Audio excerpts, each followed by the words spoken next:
بسم اللہ الرحمن الرحیم۔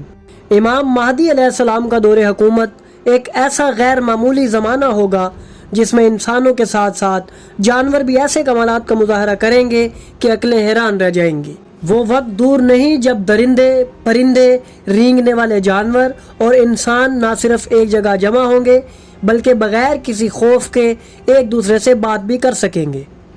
سوچئے ناظرین، یہ کیسا منظر ہوگا جب شیر بکری کے ساتھ پانی پیے گا، جب ایک اژدہا کسی کو نقصان پہنچانے کی بجائے اس سے فصیح عربی زبان میں بات کرے گا۔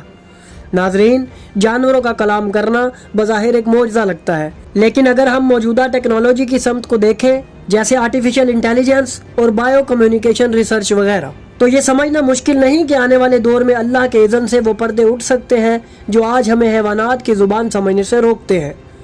جو چیزیں آج ناقابل تصور لگتی ہیں کل ممکنات کی فہرست میں شامل ہو سکتی ہیں۔ اہل بیت علیہم السلام کی روایات اسی حیرت انگیز مستقبل کی تصویر کشی کرتی ہیں۔ امام جعفر صادق علیہ السلام فرماتے ہیں کہ ظہور کے بعد انسان، درندے، پرندے، سانپ اور رینگنے والے جانور ایک ہی جگہ جمع ہوں گے۔ نہ کوئی کسی سے ڈرے گا، نہ کسی کو تکلیف دے گا۔ سب ایک دوسرے سے مانوس ہوں گے، باہم بات چیت کریں گے۔ وہ وقت ہوگا جب بھیڑ اور بھیڑیا ایک ہی گھاٹ سے پانی پئیں گے۔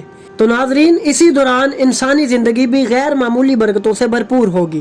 ایک بوڑھی، بانجھ عورت یا نوجوان لڑکی اپنے سر پر آٹے یا جو کا پیمانہ لے کر زمین کے کسی بھی حصے میں جا سکے گی، نہ تھکے گی، نہ رکے گی، نہ کوئی اسے اذیت دے گا۔ بیماریاں مکمل طور پر ختم ہو جائیں گی۔ تو ناظرین، اسی مسرور کن دور میں سب جانور، پرندے اور رینگنے والے عربی زبان میں فصاحت کے ساتھ گفتگو کریں گے۔ تمام زبانیں مٹ جائیں گی اور ایک واحد فصیح و بلیغ زبان یعنی عربی باقی رہ جائے گی۔ ہر مخلوق، چاہے انسان ہو یا جانور، سب اللہ کی وحدانیت اور امام برحق کی اطاعت کا اظہار کریں گے۔ رسول خدا کی حدیث ہے، قیامت اس وقت تک نہیں آئے گی جب تک درندے انسانوں سے بات نہ کریں اور مرد سے اس کے جوتے کا تسمہ، کوڑا اور حتیٰ کہ اس کی ران اسے اس کے گھر والوں کے بارے میں خبر نہ دیں۔ گویا ہر شے ایک زندہ باشعور وجود میں بدل جائے گی۔ ناظرین، سوال پیدا ہوتا ہے کہ کیا جانور بھی اللہ پر ایمان رکھتے ہیں؟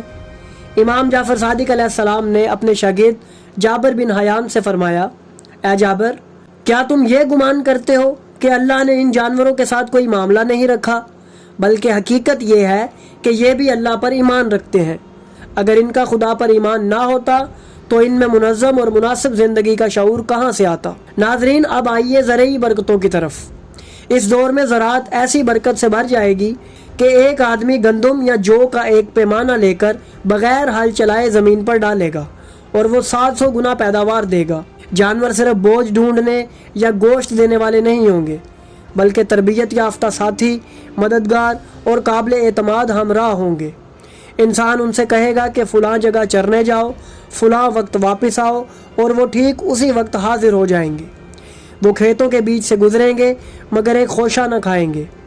سانپ اور بچھو زمین پر موجود ہوں گے مگر کسی کو نقصان نہیں دیں گے۔ درندے دروازوں پر آئیں گے، کھانے کی طلب کریں گے مگر کسی کو تکلیف نہیں پہنچائیں گے۔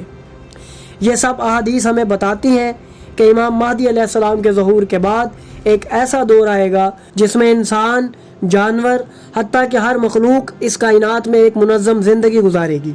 ظلم، خوف، بیماری، فقر اور جہالت کا خاتمہ ہوگا اور نور و عدل کی حکومت قائم ہوگی۔